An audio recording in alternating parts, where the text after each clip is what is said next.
And we're live. It is Wednesday, the 29th day of October in the year of our Lord 2025. It is 8 So, o'clock am I a.m. back? Hello, Charlie. Can we hear you?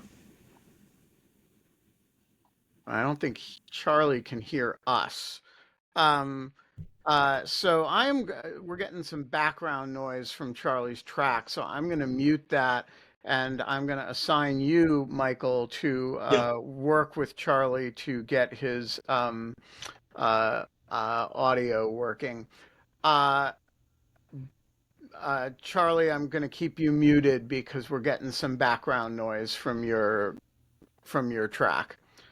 Um, It is the year of our Lord 2025. It is 8:01 a.m. and today is the first day of an apparently multi-day Halloween extravaganza that the estimable Michael Feinberg and the estimable Alicia Wanless have prepared for y'all. You cannot imagine how much uh, um, stuff has been floating around in the Dog Shirt TV shared thread between the two of them in excitement for this. There have been animatronic videos of severed heads. There have been um, you just can't imagine. There's been discussion of classic horror movies. It's been going on for weeks, folks. And, for those of us who are not that into Halloween, or horror movies, it's been a little bit bewildering, but I accept, look, I have eccentricities like dog shirts that I force down other people's throats, and I do with no particular apologies. And therefore, I respect when others have, and particularly shared, eccentricities like, say, enthusiasm for Taylor Swift and or enthusiasm for Halloween and The Exorcist. And so I am hereby turning the floor over to the estimable Mr. Feinberg and the estimable Dr. Wanless and I'm just going to sit back and enjoy and maybe kibitz a bit and ask questions because, folks, and Holly has objected to this project so strongly that she has decamped to California and is having nothing to do with it. And Look, all of which is a long winded way of saying that the sun is shining, which it is not. The birds are chirping, which they are, and that it's going to be a great freaking day. We're T minus 2 days out from Halloween, and you are watching Dog Shirt TV, You're watching Dog Shirt TV, a fucking revolution in morning television. and you are watching Dog Shirt TV. And it is a fucking revolution in morning television. And one of the revolutionary features, of which there are many, is that periodically, we just turn the floor over to our colleagues for to give fancy flight to their eccentricities, and we just see what happens. And we also see whether the audience is into it or not. And another one of the revolutionary features, of which there are a number, is that every now and then um, I get contacted by somebody with exquisite expertise in the Freedom of Information Act and litigation over it. And and we talk about maybe doing some work together. And then he turns out to be a close friend of Mike Feinberg's, who happens to be part of this loopy eccentricity about Halloween and horror movies. And so he shows up on the show. Not in his capacity as a FOIA specialist, but in his capacity as somebody who knows stuff about horror movies. So welcome, Charlie. And Mike, I am just going to you're the instigator behind this. I think this whole thing was like I'm not sure if you roped Alicia in, but I think you started this. So I'm just going to turn this over to you. I'm going to mute myself and you guys have at it. All right, if somebody else could help Charlie with his technical issues while I sort of give an intro, the fact that he's nodding leads me to believe that he's hearing us now. I'm hearing you, Mike. Can you hear me? I can hear you, yes. I'm the only one talking, so I think we're good. Okay. So, all right, so what we're going to do for the next 3 days is sort of a deep dive into very specific franchises and films within the horror genre, largely for the entertainment of myself and Alicia and the infliction of our personal priorities on the rest of the Greek chorus audience. And I've roped in my friend Charlie, who I've known since we were 13, 14, somewhere around there, who is largely responsible for bringing me back to the fold of loving horror movies after about a 20-year hiatus following college. Okay, one quick procedural point. Charlie, we are getting a bit of a hiss from your track, which is no problem, but just keep yourself muted when you're not talking so that it's not a constant background thing, okay? I don't think he's hearing you. He's only hearing me. Yeah, that's strange. Okay, that's weird. Alicia, can I hear you? I haven't said anything yet. Okay, but I can hear you, so that's reassuring. So it's just Ben. This is Right, it's so okay. Anyway, So Yeah, yeah, no because offense, it's a Ben. horror movie. We're all in a horror movie. So, Mike, I'm going to ask you to explain this point to Charlie. I'm going to exit and re-enter, and when I do, he will be able to hear me. Okay. All right, so Ben's gonna log off, log back on, and hopefully that will square things away. So what we're gonna do is, Mike, explain to Charlie about his audio well, track. Charlie, when you're not talking, make sure you're muted because we're getting some weird background noise. All right, so we're gonna talk about. We've got a 3-day extravaganza planned. The first day today is going to be devoted to the Exorcist franchise, which we did not announce in advance simply because it is literally dozens upon dozens of hours of film, and there was no way that we could expect everybody to watch all of them. Even we didn't watch all of them, but we've seen it all enough to speak. Tomorrow is just going to be me and Charlie, and we're going to do a really obscure international production called Possession, which is a Polish film starring entirely Anglophone actors, Sam Neill and Isabel Andaji. And it's weird. If you want to watch it beforehand, don't say I didn't warn you. It is impossible to describe on its own terms, so I will just say that if you took a blender and put in 1 part H.P. Lovecraft, 1 part Bergman's Scene from a Marriage, a healthy helping of David Cronenberg's body horror, and the slightest dash of John le Carré's espionage fiction, you would get something like Possession. Do not watch it with small children. Do not watch it with people easily disturbed. But it will be a very... Don't watch it while you're eating. Yeah, just basically don't do anything while you're watching this and be alone. I had a question watching it, but What should we answer? Well, you're not going to be here tomorrow, so we can do it at the end. We can do it at the okay. end. I've got questions about your taste in horror movies. Your Yeah, saving well, grace is that you like The Exorcist and the it is others. it is one of my favorite horror films of all time, and upon watching it is one of Alicia's least favorite horror films of all time. So that should promote some discussion. And then the last day, we're going to discuss what was primarily Alicia's choice, a movie with Nicole Kidman called The Others, that I think is going to lead into a general discussion of what we like about the genre and Halloween, and we'll probably cap off in a raucous debate where Charlie and I defend 2 little-known horror films One is called I Am the Pretty Thing That Lives in the House. The other is called The Black Coat's Daughter. Both are directed by Oz Perkins, Anthony Perkins' son. Charlie and I love them dearly. Alicia despises them, and hopefully, The house one.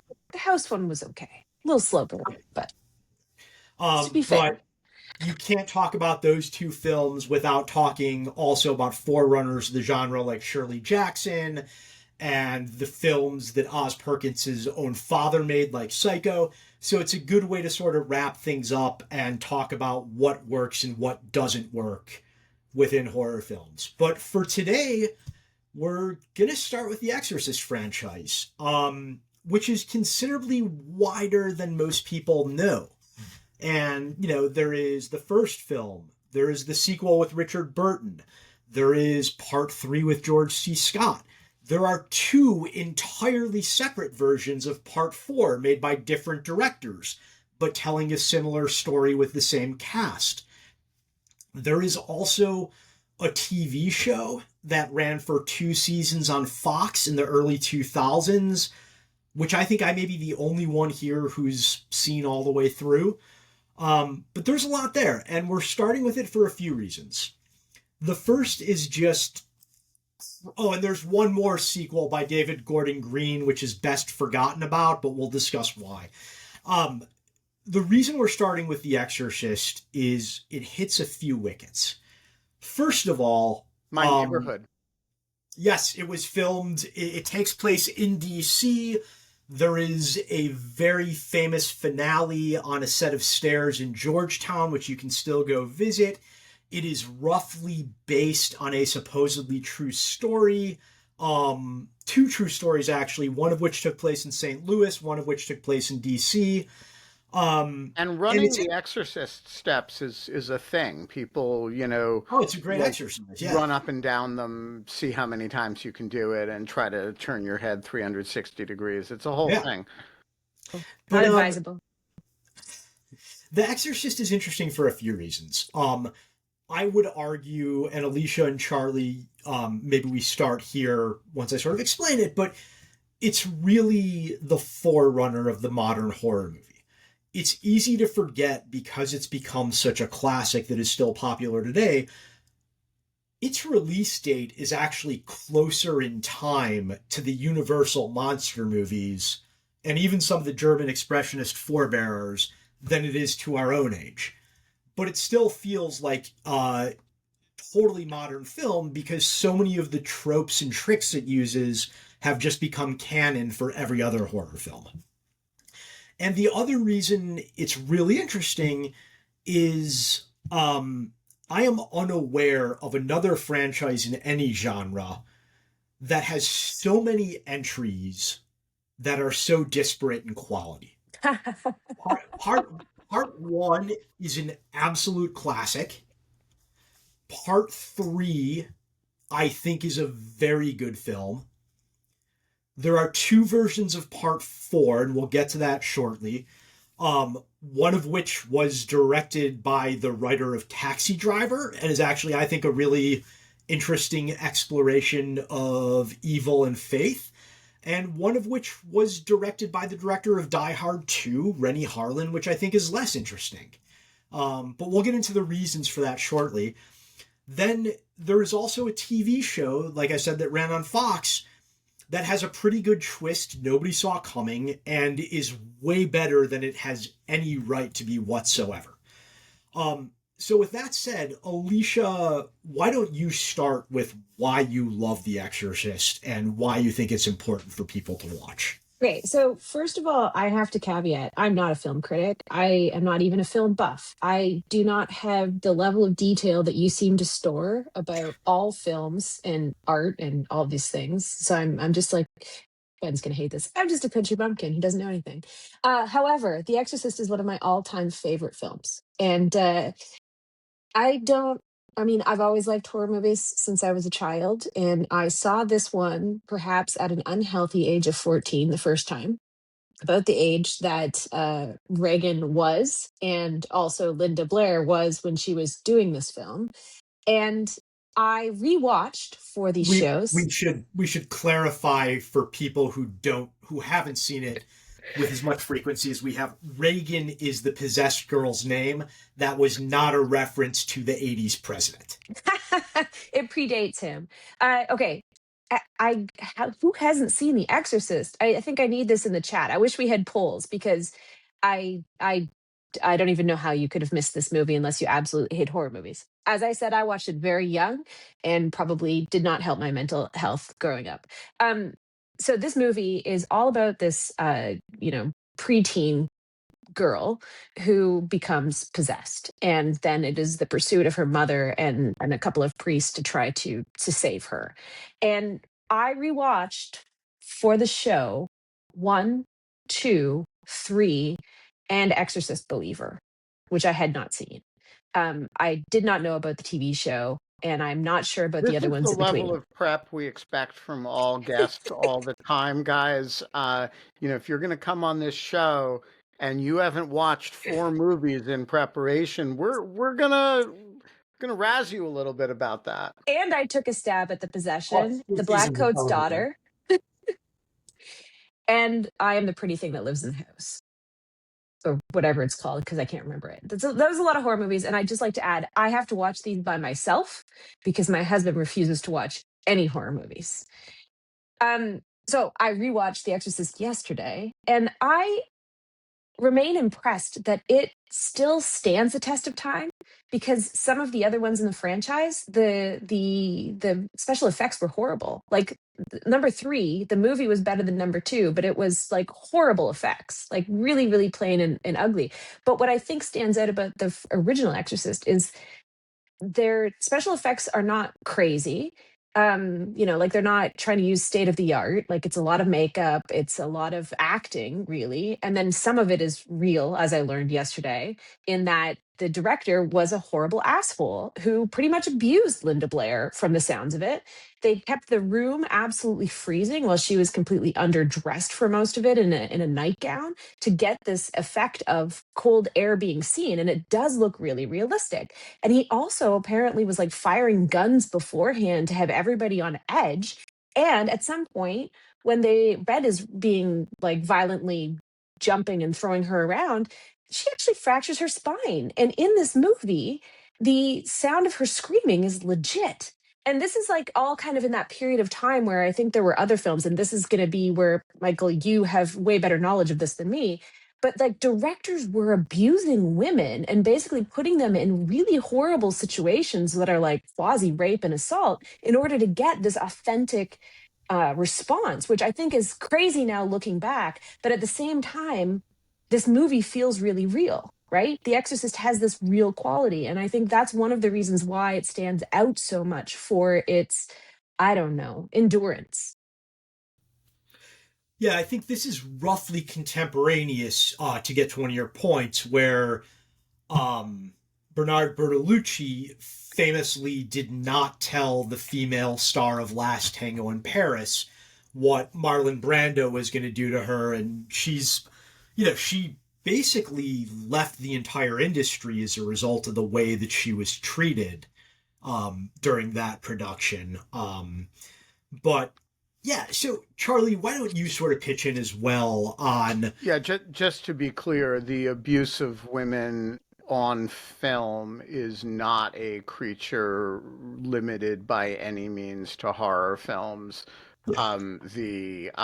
There's some discussion of that in the chat, but you know, uh, I mean, this is the same period that gave rise to the film Manhattan, of which Mariel Hemingway has had certain things to say that are very worth listening to about Woody Allen. And, the idea that it, there the this is a creature of I think the 60s and 70s era of filmmaking, which is the 70s in particular. It's the greatest era of American film, in my view. And there is I think Alicia's point about The Exorcist is generalizable, that there is a verisimilitude to a lot of it that is incredible. And one of the reasons is that they were actually willing to film under incredibly abusive conditions. Um, the most famous example of this that I know of actually doesn't involve women. It's um, Laurence Olivier's and Dustin Hoffman's confrontation with each other during the Marathon Man. filming of Marathon Man, where Dustin Hoffman had, in the spirit of method acting, prepared for a certain scene by not sleeping for 3 days and, starving himself and, doing all kinds of horrible things to himself. And Olivier listened to his description of his prep and said, "Why don't you try acting?" Yeah, I mean, and look, this is not a trend that disappeared with the passage of the 70s. One of my favorite filmmakers, solely in terms of aesthetic output, is Lars von Trier, and he is utterly indefensible in terms of how he has treated actors and actresses, to the point where multiple stars of his films have left the industry entirely. Um, but before we get too into the Scandinavian Dogma 95 movement of Lars von Trier, Charlie, let me take yourself off mute and let's kick it over to you for your thoughts on The Exorcist. Yeah, well, I guess yeah, just quickly to talk about kind of horror, how the genre, you know, interacts with how people get treated, on set. I mean, a lot of horror directors are kind of famously nice guys. Like people have great things to say about Wes Craven, who directed, Last House on the Left and And Nightmare. George Romero. Yeah. Yeah. And, so, I mean, I think Friedkin, who directed The Exorcist, I mean, it's a double-edged sword because he had this great commitment to the realism of it. He directed a lot of documentaries before he started directing narrative film.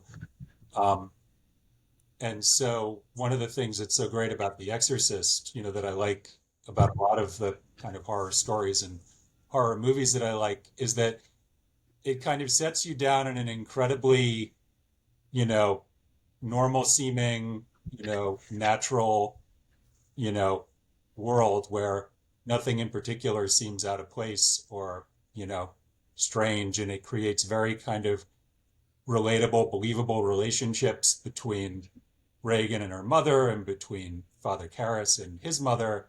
And then over the course of the movie, things get more emotionally extreme and then they also get more extreme in the supernatural sense. And I think that, I mean, that's what I think.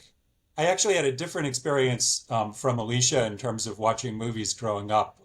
I was the guy who, my dad took me to see Aliens in the theater when I was 8 years old, and I also had some, I think I saw the Texas Chainsaw Massacre before I watched The Exorcist in high school. And so when I watched it in high school, I think that I had a reaction of like, well, when are we going to get to the part where her head spins around? And when are we going to get to the part where she throws up on Really? people? And so I think that I had to get a little bit older and rewatch the movie to really understand what's truly great about it, which is that it's using horror to kind of tell a story about family relationships and overcoming despair and having faith. And I think that, I mean, those are kind of timeless themes that aren't going to get dated, you know, as the decades pass. And I also, to Alicia's point, the way that, I mean, without defending the way that he treated the cast and some of the crew while they were on set, the way that he shot the movie is never going to get dated because it doesn't really have a lot of visual effects that are going to go out of style. I mean, the scene where Ellen Burstyn walks into Reagan's room and sees everything kind of flying around the room, they actually found a way to just make things fly around the room. It's not visual effects where you kind of paste that stuff in afterwards. And I I think ju- So I have I but just before we get too far into this, I want to ask each of you a question, um, which is, how do you define the horror movie as a genre? and how is it? What are the bounds between, like Charlie, you just mentioned the Texas Chainsaw Massacre. That's What a is the bound? slasher. What's the boundary between a horror movie and a slasher movie? What is the boundary between a horror movie and a suspense, a horrifying suspense film? What's the boundary between a horror movie and uh, a just a really disturbing drama? So give me a little bit of sense. Start with Charlie, then Alicia, then Mike. Just give me a sense of our definition of terms here. So I've thought about this a fair amount, and I don't know that I have a totally cut and dry answer.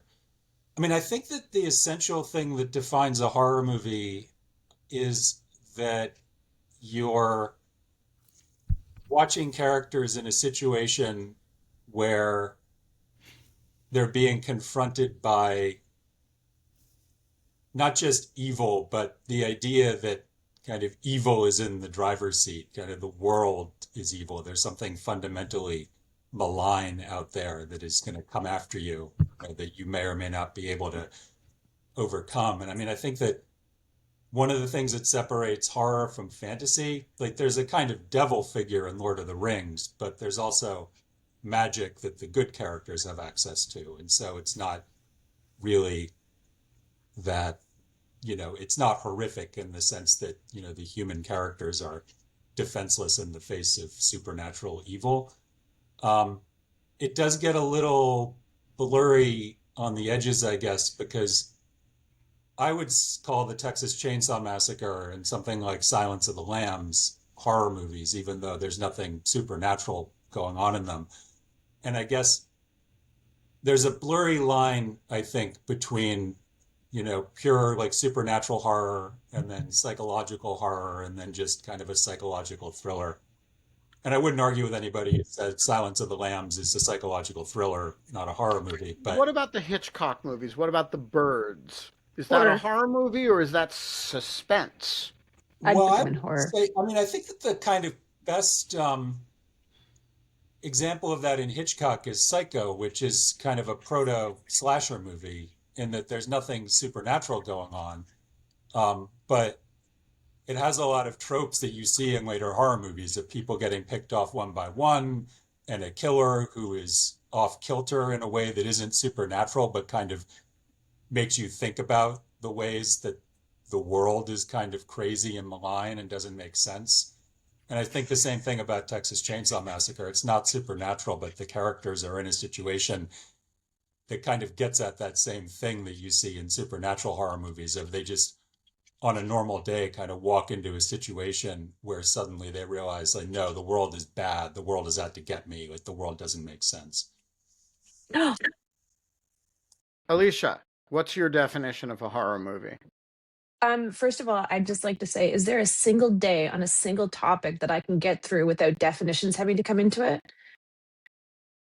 They're like the bane of my No, existence. I'm so tired of it. no, you can't. Okay, You you now with you you chose Alicia Wanless to get a PhD in a social science slash war no, studiesy no, it is thing. definitely war studies. Like it's just I mean, I mean, like it wasn't like you did that unaware that that meant you would be dealing with definitions every day for the rest of your life. I didn't realize it was going to apply to my hobbies.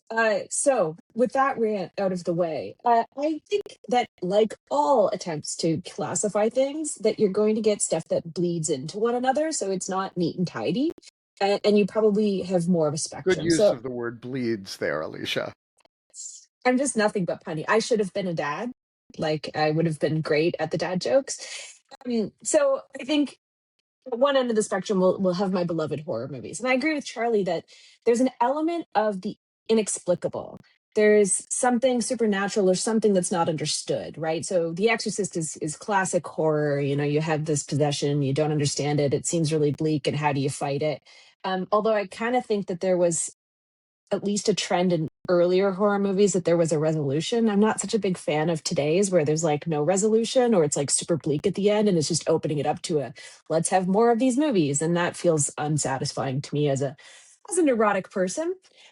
And then you kind of move across the spectrum. So I think like The Birds is horror, maybe going into suspense because you don't know why the birds are doing what they're doing. There's no explanation for it. It's not really understandable. I also think psychological horrors are kind of moving into that gray area. And I think Silence of the Lambs is that, right? Because we don't necessarily understand why this person is the way what they are, what they're going to do, or like the understanding of why they're doing it, or they're messing around with people and getting to the root of the, I don't know, psychology behind why this person is so horrible, or are they really doing what they're doing. I feel like that's kind of into there.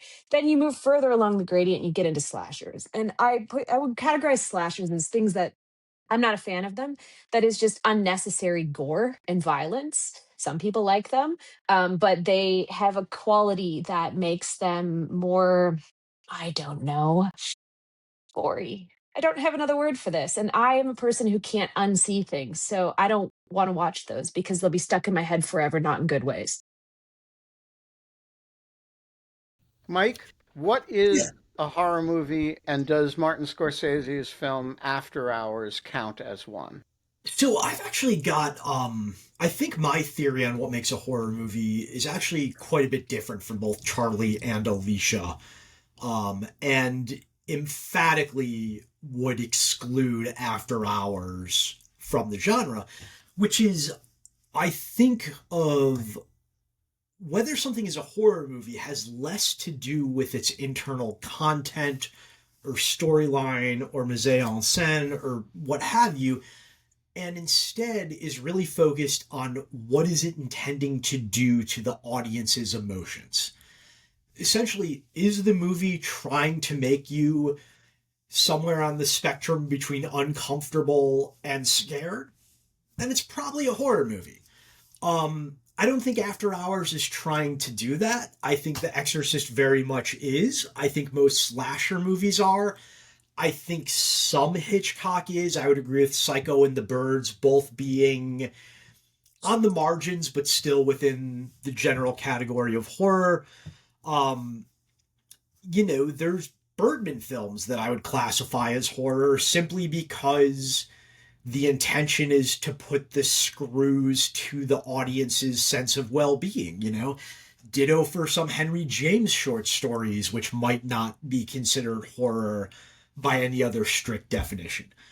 And I think this also really gets to what makes a good horror movie, which is just, frankly, does it scare you? Does it make you uncomfortable?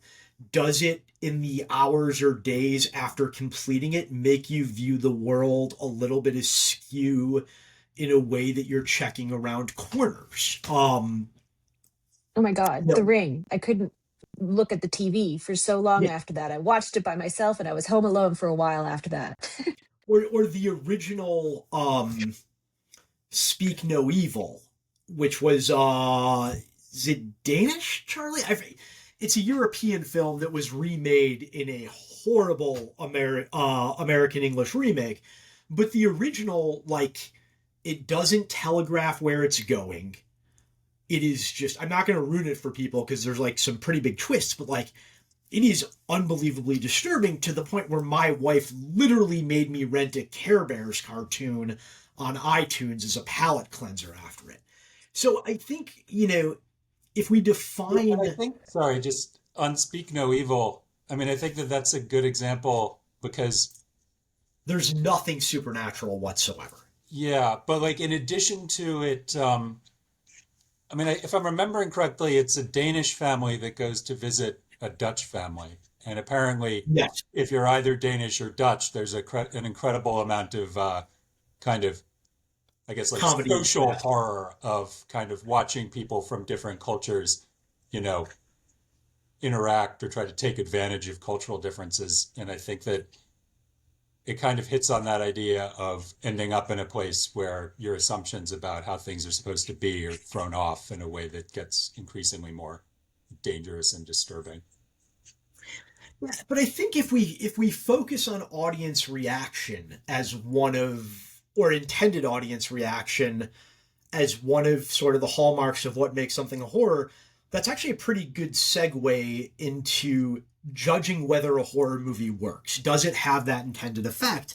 And this might be a good jumping off point to talk about why is The Exorcist so successful in what it's trying to do, and yet The Exorcist 2, which arguably has as good, if not better actors, it stars Richard Burton, and it has a lot of the original cast from the first one.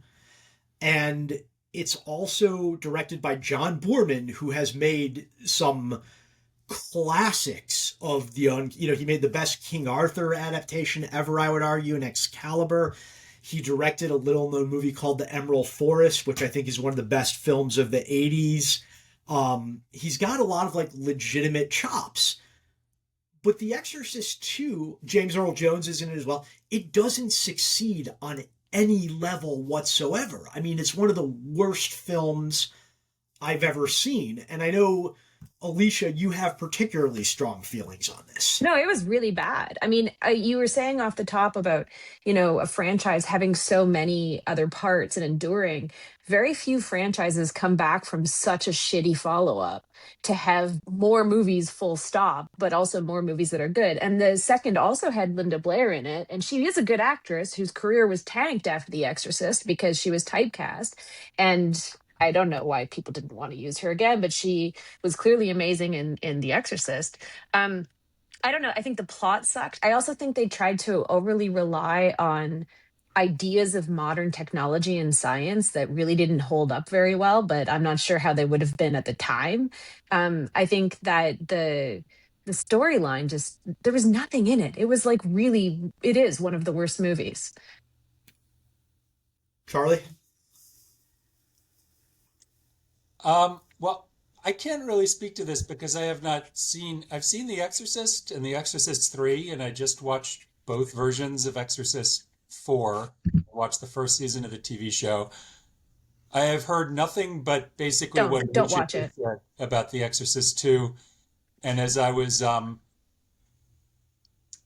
preparing for this, with the limited amount of time that I had, I decided I would rather watch two different versions of Exorcist 4 than watch Exorcist 2 once.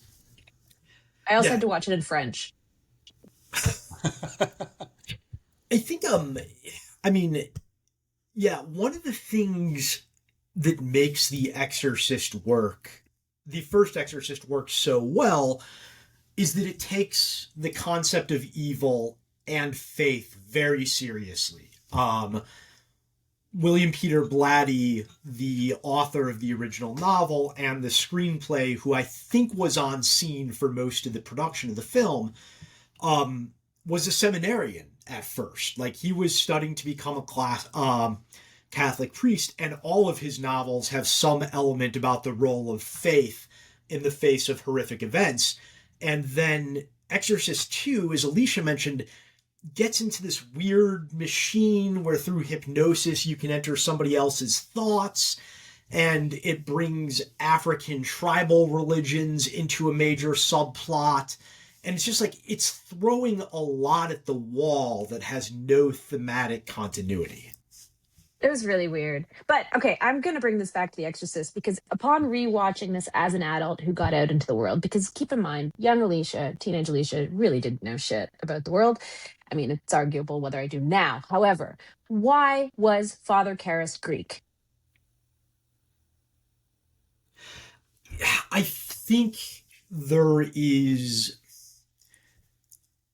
he needed to be some ethnicity. It didn't need to be Greek, but he needed to be of some ethnicity that stereotypically has much closer familial connections than your average WASP, to be blunt. Oh, harsh. No, I'm just saying, there are certain ethnicities that are known for very close-knit family structures, and the subplot involving his mother and uncle doesn't work if it is not a very demonstrative, guilt-ridden, close relationship between the three of them. Okay, so, So like Balkan families make sense, but like how many Greek Jesuits are there? I just like they're predominantly Orthodox. I realize this is not a big thing to pick on, but in rewatching, I was struck by the fact that the plausibility of him being Greek and a Jesuit are really like that's a very low But isn't probability. but it but it's a isn't that a legitimately good self-answering question. question that if you're looking for the guy who's in the culture, but is an outsider because you got to go to an outsider to, for an exorcism, right? That's not, you're not going to go to, um, you're not going to go to your local parish priest for that. You got to bring in somebody who's a little bit exotic. And so, if he's Italian or Irish or some ethnicity that you really associate with the American priesthood, it doesn't signify that this is kind of an outsider. But if you take him from from Greek, from the Greek church, which is small and, as you point out, it's an Orthodox culture. It's the center of the Orthodox world in important ways, and you make him a Jesuit anyway, that creates a little bit of exoticism about him, no? You could, I, except he wasn't the exorcist to start. He was the psychiatrist. well, I mean, um, he's not the primary exorcist. That's Father Karras, who's based on an actual French priest. Is it Pierre de Thiel? I forget his real name, but there was a priest who was very into studying Middle Eastern cultures and worked as an archaeologist, and that's who Lancaster Marin is based on. And he very much believes in evil. But to Ben's point, Karras has to be an outsider because most of the film he's suffering a crisis of faith. He doesn't feel like he belongs in the church. He is more a psychologist than a theologian. The reason that Reagan's mother originally goes to him is actually because of his medical background, not because of his spiritual one. And it's only through I don't know what the right word is, but it's only through the experience of going through the actual exorcism, which we should note is a very small part of the film. It's Yeah. maybe the last like 15, 20 minutes. It's only through going through that crucible that he regains his faith. And in an interesting way, because he really does sacrifice his soul in order to save Reagan Mhm. in two ways. First, he urges the demon to possess him instead. And he knows, like, Lancaster Marin is dead at this point. Wait, There's okay, hold no on, Ben. You need to put a spoiler alert at the front of this thing before you post it, please. okay, fair point. So, I'm so I'm not doing that actually, because I first of all, this is a movie that's like about as old as I am. Like if you're, I think it's literally, what year is it? Like 70s? 76, I think. Yeah, so it's 73, I 6 years think. younger than I Yeah. am. So I just want to say, if you have chosen to get this far in your life without having seen The Exorcist, and you want to watch an entire hour of discussion of it, that's on you. Fair point.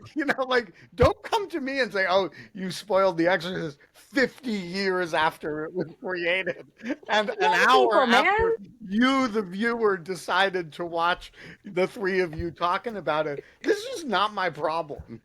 So let's get back to Karras's end though, because Jeff had some questions in the chat that admittedly the movie is less clear on than the novel. But Karras finds his faith and immediately upon doing so sacrifices his own soul to save Regan in two specific ways. He demands that Pazuzu, the demon, take possession of him, and then while that is occurring, he commits the mortal sin of suicide by throwing himself out the window to deny Pazuzu a lively body upon the possession. The book is much clearer about this than the film is. But every documentary and interview I've seen with Friedkin shows that there's not meant to be a discrepancy between the two. It just comes across clearer on the page. So I think Karras has to be an outsider from that perspective. We need to see him go on the journey of regaining his faith, and then we need to see, in a way that, let's just offend a few people and make a really inappropriate analogy, it's very similar to like what Judas does in Nikos Kazantzakis' The Last Temptation of Christ. He wants to serve God, he wants to do the right thing, and realizes that for the greater good to triumph, he needs to sacrifice his own soul and theological well-being. So I actually have a question about this. I love The Exorcist, but I'm not sure exactly what I think of the ending, because it does raise the question, having What is Regan, going on here? I think Ben's just having fun with iconography. Sorry, Charlie. speaking of horror, Continue. what the Just movie's while the conversation continues, I thought some horrifying images were appropriate. what the film seems to be building up to, and what the novel seems to be building up to, is that Karras, Karras starts without, or he kind of has lost his faith at the beginning of the movie, and he meets Regan's mother, Ellen Burstyn, and she, over the course of the beginning of the movie, has completely lost faith in the power of science and medicine to help her daughter. And some of the most horrific moments in the movie are things that, like medical procedures being performed on her daughter. Yeah, There's that's gruesome. horrific final scene. The scene where she's kind of, sitting in this room full of doctors, in a way that doesn't really make logical sense, but makes great kind of cinematic and psychological sense. She's just in this giant, it's been a while since I've seen the movie, but in my memory, she's in this big conference room with like 8 or 10 doctors sitting around a table. Men. And they're all these men basically saying, well, we don't know what to do. Why don't you send her to a psychiatrist? And then she goes to see Father Karras, and Father Karras says, well, maybe you should send her back to see a doctor. And she just loses it, kind of understandably, because it's just this horror of having a sick child that you can't help. And over the course of the movie, she kind of, out of desperation, puts her faith in Karras, and that kind of forces Karras to rediscover his own faith. But that raises the question for me, why doesn't the movie end with Karras successfully performing the exorcism? Why does it have to end with him committing suicide after asking the demon to inhabit his body? I mean, why wouldn't the exorcism work is something that I don't know that I've ever... But it did in a way. Yeah, why does Sidney Carton willingly go to the guillotine at the end of A Tale of Two Cities? It's just a better narrative arc. Well, I don't know. I mean, Marin died in the performance of an exorcism. The same thing could have... I think it's the ambiguity that creates the lingering horror. And I don't know if you guys felt this when you watched it the first time, but the very end scene when when Regan goes to hug the priest, when I first watched that, I thought she was going to attack him. I was watching it carefully this time just to see whether it does give that illusion or was it just like my young brain at the time. But it seemed like she was kind of going for his throat when it was just a hug and a kiss. And I think that kind of the ending left this ambiguity of an unresolved horror. Like it was, you could walk away and be like, oh, the light won, sort of. Or do you ever really overcome the darkness? Does it linger? Well, it's important to note what causes her to hug the priest. It's the sight of his cross and his collar. She has no idea who he is because she has no memory of the possession at this point in time. And the priest who was Karras's friend and her mother's friend who introduced the two of them shows up at the house. She's a little confused. They're abandoning the premises. They're moving out. And she looks at him and sees the collar and the cross and goes to hug him.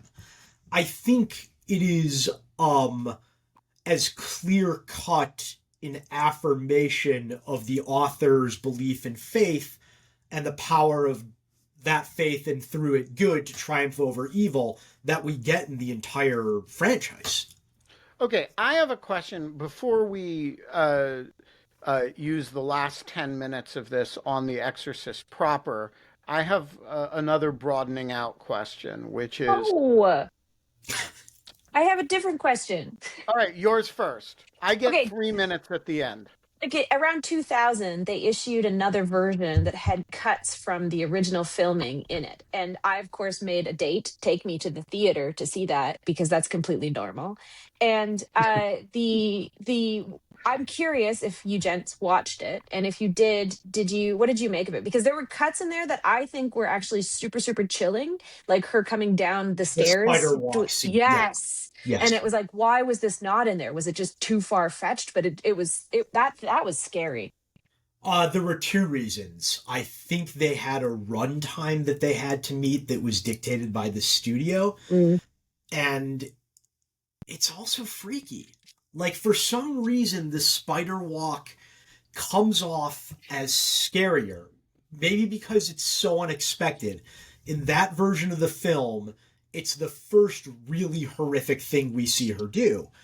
Um, and it happens in a scene that is otherwise not in thrall to the supernatural. The mother's just talking to somebody downstairs when Linda Blair contorts herself in an inhuman way and joins them. Whereas, like, the head spinning scene takes place 5 minutes into the exorcism where you're sort of prepared for that sort of thing. Yeah, it was freaky.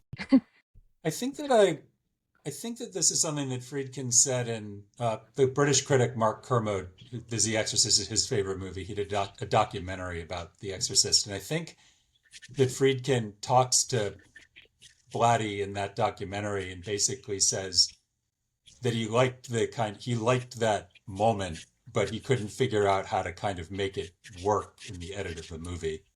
Um, and I think to Mike's point, one of the things that I really love about The Exorcist is how it kind of steadily builds. And so you can kind of, at any point, kind of early in the movie, you could believe that doctors would say, like, either Oh, this is some medical problem that we can't figure out, or this is a psychological problem that's manifesting itself physically.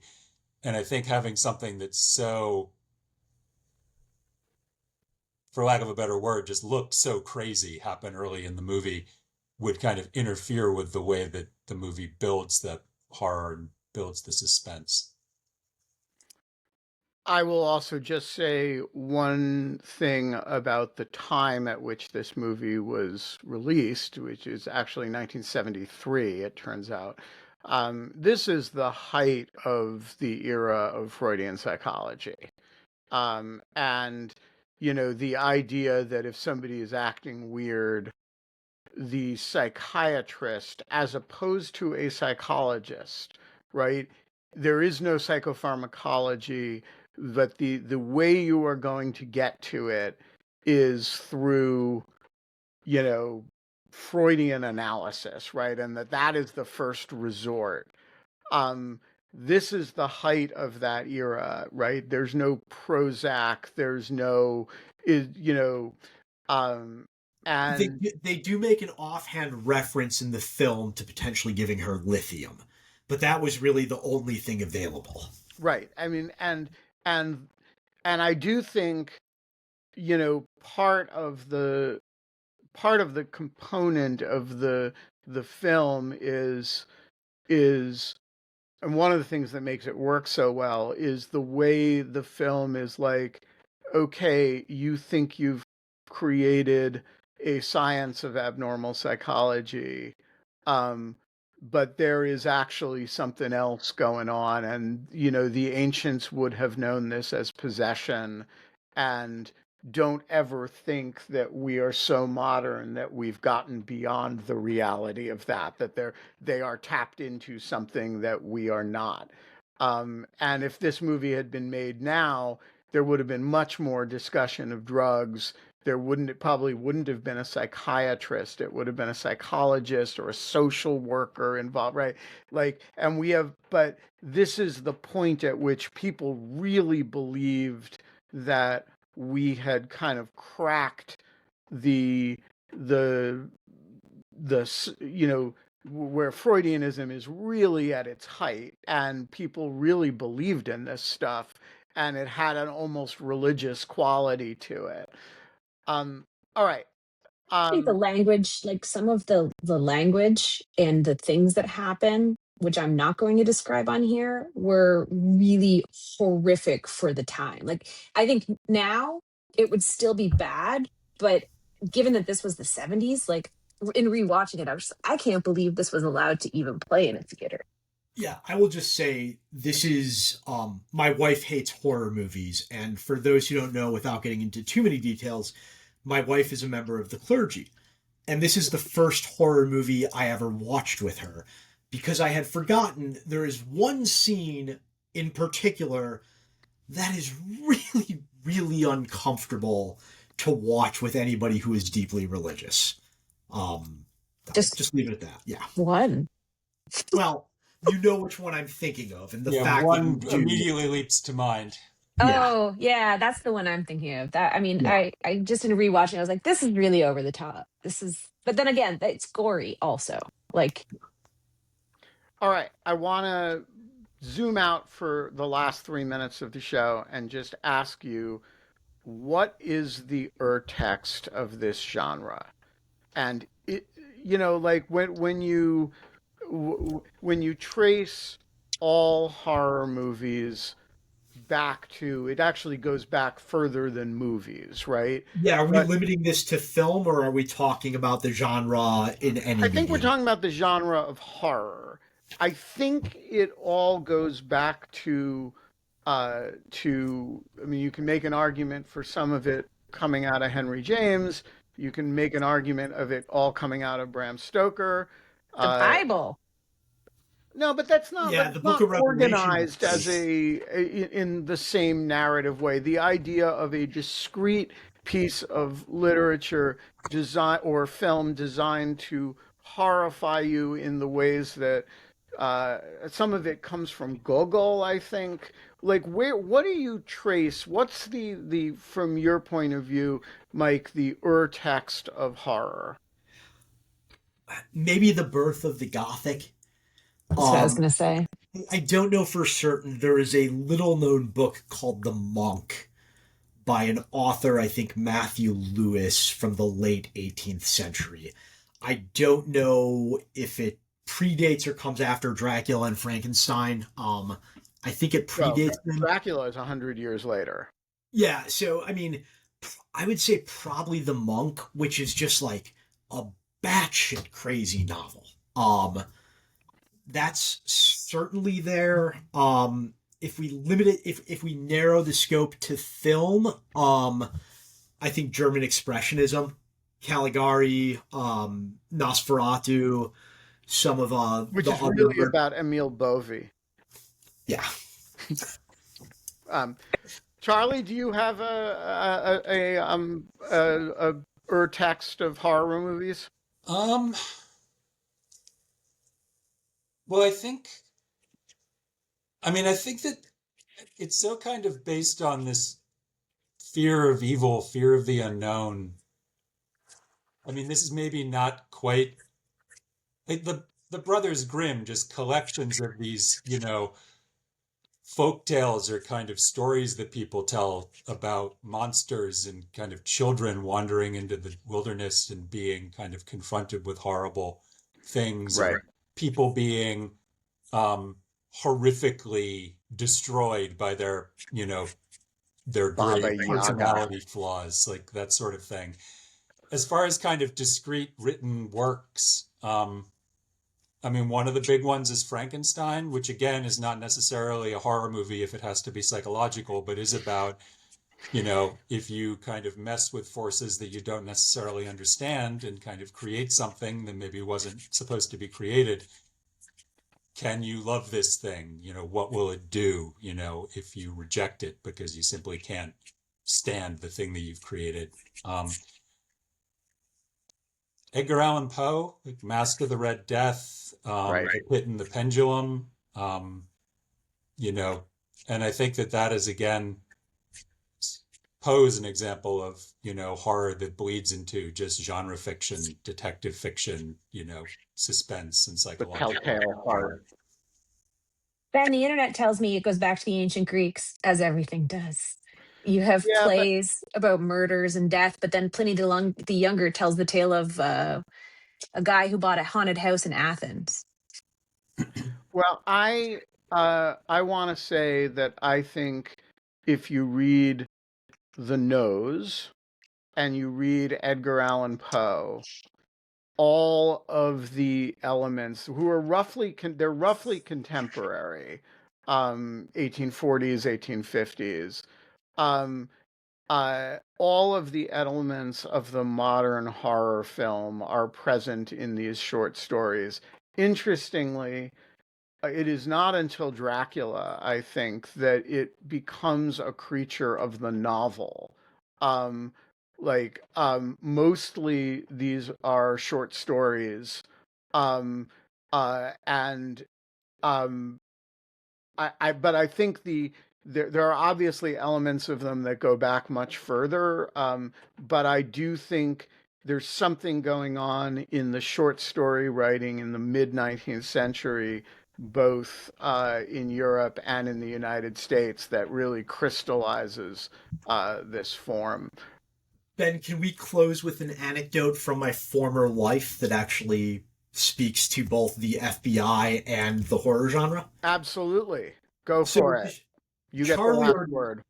I think Charlie knows this already, but a lot of people don't. The founder of the FBI's behavioral science program was a guy named John Douglas. And in one of his books, he explicitly theorizes that the generation, by which I mean the start, not a chronological group of people, uh, the real generation of the horror genre was when medieval societies did not know how to talk about what we would now consider serial killers and invented myths of vampires and werewolves and things like that to explain continued pattern based outbreaks of violence. That is super interesting.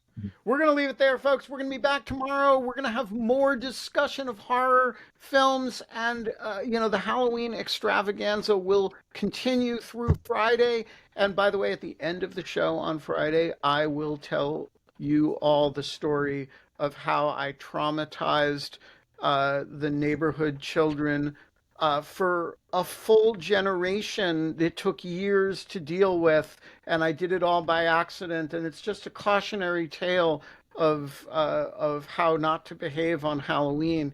That's going to be tomorrow and Friday. We know who the co-hosts are going to be. We know who the guests are going to be. So I don't need to tell you any of that. You'll be there. I'll be there. It's going to be a freaking blast.